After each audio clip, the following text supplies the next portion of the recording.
write an essay on your first crush or your have-dones. A type A personality, me, does both. While I was very pregnant, I climbed the very steep, narrow, winding staircase inside the Statue of Liberty.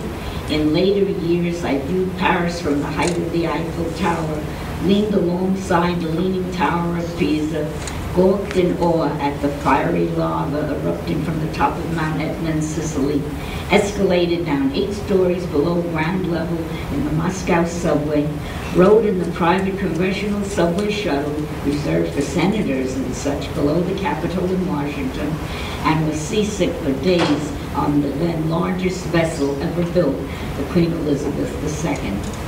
I shook hands with Luciano Pavarotti backstage after his performance at the Metropolitan Opera House. He was huge and beautiful, and spoke to Placido Domingo in his dressing room. He is tall and glamorous. I hugged Minnie Pearl on stage at the Grand Ole Opry in Nashville and applauded the musical play Chicago in the city of Chicago. While attending Queens College in my 50s, I heard a reading by writer Richard Wright, who was never able to write Another Native Son. And at the Brentwood Library, I met Doris Kearns Goodwin, who loved both Abe Lincoln, as she wrote Team of Rivals, and the old baseball team Dodgers in Wait Till Next Year. As a very frightened young girl, I flew in a Piper Cub, just me and the pilot and a whole lot of blue sky. As a very scared old lady, I was a passenger in a 4-seater Cessna in the dark of a very foggy night, flying over the Long Island Sound as the pilot tested his brand new first ever night flying radar equipment. Both pilots were friends of my husband Mickey, my first and only crush, and all these have-dones we have done together. We were 13 and 14, and the friendship had the blessing of our parents. His mother liked me. Mickey's interest remained with aviation all his life.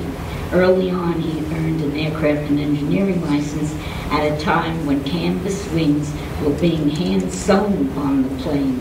That prototype hangs in display at the entrance to the Smithsonian Air and Space Center in Washington.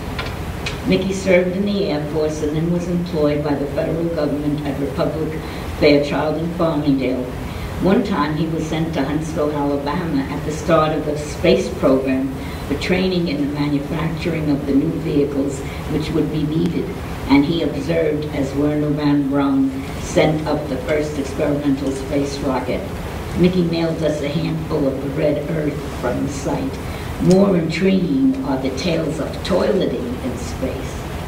We want to always add to the have-dones and keep the crush alive with the smooth orange Julius crush plus drinks while we shop at the mall for gifts for our 3 children and their wedded partners, our 9 grandsons, 4 granddaughters, 3 great-grandkids, 2 cats, 1 dog, and the birdhouse in the backyard pear tree.